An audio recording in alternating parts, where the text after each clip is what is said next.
So welcome to Resilient Rehab and Performance's 4-Minute PT. Today I'm going to help you understand how to progress and dose strengthening exercises to improve knee pain with running downhills, large stepping down motions, as well as repetitive squatting and lunging types of things. This is building off of our case study from part 1 where we had a guy who had some pain on the front side of his right knee, largely due to patellar tendinopathy as well as patellofemoral pain. Take a look at that video to figure out a little bit more details of his history. But at this point, he does have pain with large stepping down motions, as well as hiking downhill and jogging downhill. The most important thing for him to focus on rehab-wise at this point is improving his kneecap, that patellar tendon, as well as the quads, strength, and ability to tolerate tension or load. So any exercise loading up that quad in a nice, slow, controlled way is in general a good place to start, and the most functional exercise to be doing at this point. Knees forward, heels elevated, squats are great ways of doing this. Some banded knee extensions are also really good. The rear foot elevated split squat, where you're also going to be shifting a little bit of weight to the forefoot of your leading foot, is a good way to all target that quad, as well as just doing some nice slow step downs.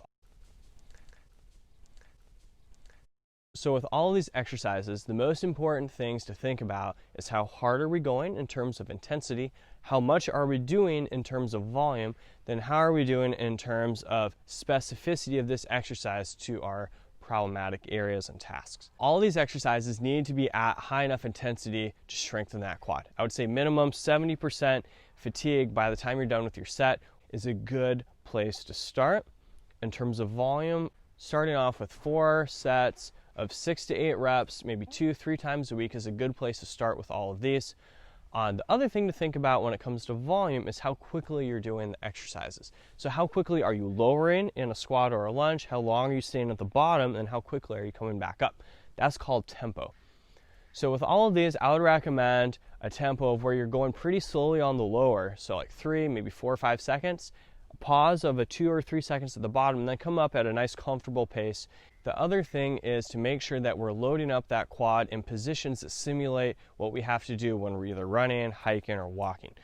Now, what if you have a little bit of discomfort with these exercises? I think the biggest thing to do is adjust how much range of motion you're going through. So don't go all the way down to the bottom of the lunge or the squat if you're having problems with that. Go to the point where it starts to feel a little bit of soreness or discomfort. Pause there, come on up. Or if you can't tolerate all 6 reps, do 3 reps really nice and slow. As you go session by session, that volume that you can tolerate is going to increase and improve. So the most important thing at this point is we want to target our involved tissues. So basically the quadricep muscle, the kneecap, and the patellar tendon. We also want to dose these exercises at a high enough intensity to make a meaningful difference.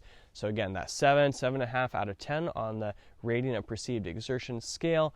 We also want to be staying in tolerable discomfort, so that 3 or 4 out of 10 is okay as long as we're back to baseline by the next day. Then we also want to be working this at a volume and in positions that can simulate the tasks we're trying to do in the future. We can use an exercise that adequately loads the quad in a position that's similar to walking or running. That's going to be better than an exercise that's not. Thanks so much for watching. Next time we're going to look into power generation and development. And this is going to help us reduce our pain with running. It's kind of the final stage in rehabbing a painful knee. If you have any questions, give me a message here on Instagram or YouTube, or reach out to me on my website, resilientrp.com.